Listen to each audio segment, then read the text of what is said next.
Hello, I am IMG fans. We are here in San Juan, Puerto Rico, having a blast on the 5th anniversary of Mass Tort Puerto Rico. We're having a great time.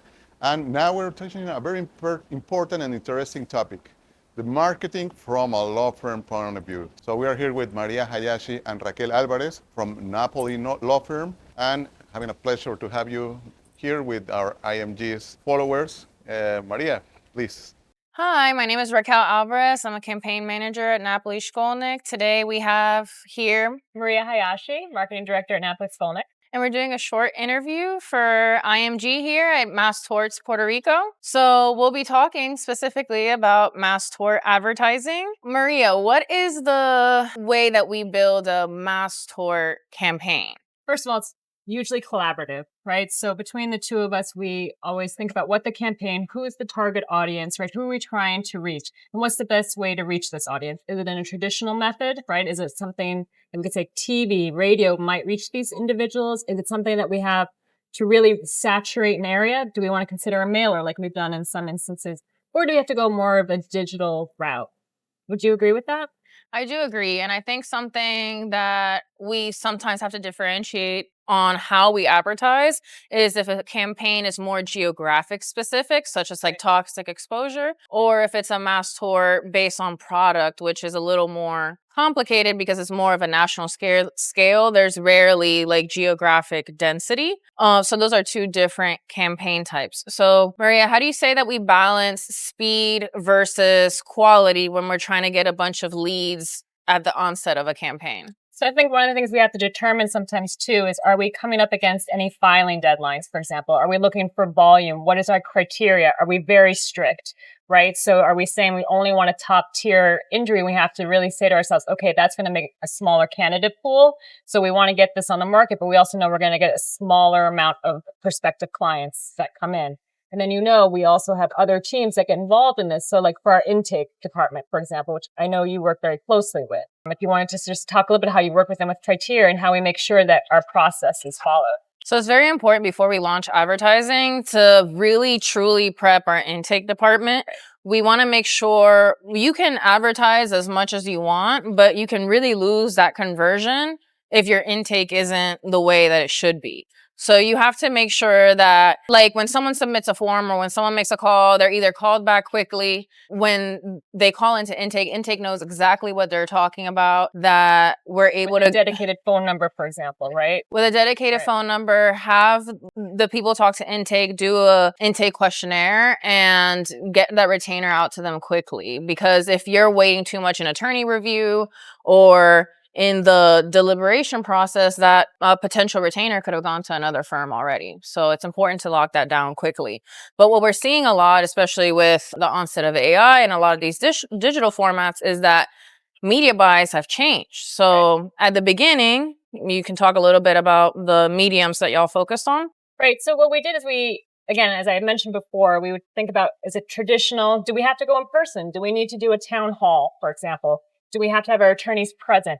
And then slowly but surely we say, okay, if this is a type of campaign where it has to be more digital, even something like TikTok, for example, these things resonate with different audiences. And this is where Raquel and I and the team work really closely together. Because the other thing on the intake side is we have to make sure there's follow-up, right? So we make sure in this day and age, it's a 24/7 business, right? Somebody always has to be on the other side, has to be reachable.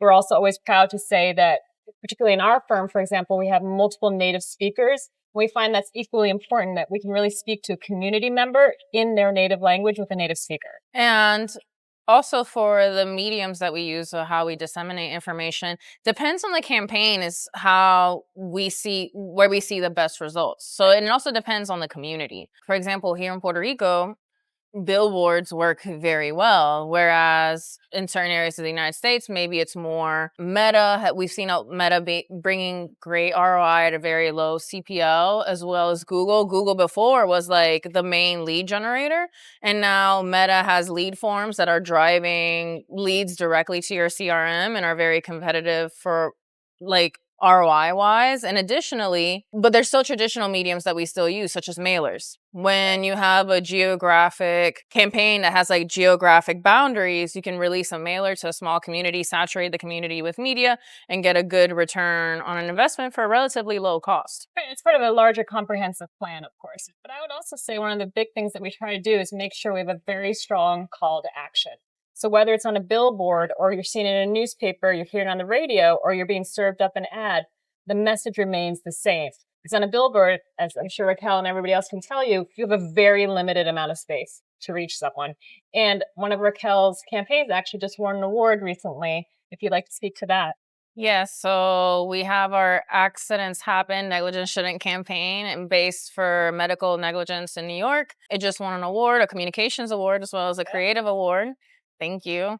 Yes, I'm very excited about the awards. It was for our Accidents Happen, Negligence Shouldn't campaign, PI campaign based out of New York. But I also think that something that's very important when building campaigns is realizing, especially in the mass tort space, that education for the general population is not there. So a lot of these campaigns is toxic exposure, PFAS. We see online that like people don't really know what this is unless it's like something that is like egregiously toxic where you can like see it, smell it, whatever. You need to educate, and there's a learning curve where the population is building awareness before we're able to fully convert to that next step of the funnel, which is lead conversion and then potentially retainers. So speaking on compliance, which is like the next step, Maria, can you talk a little bit about the steps that we have to take to make sure that our campaigns are compliant? In our own personal lives, we receive this as well. We all know what spam is like. We know that there's a lot of scammers out there, and that's something we also want to make sure that our clients don't experience, right?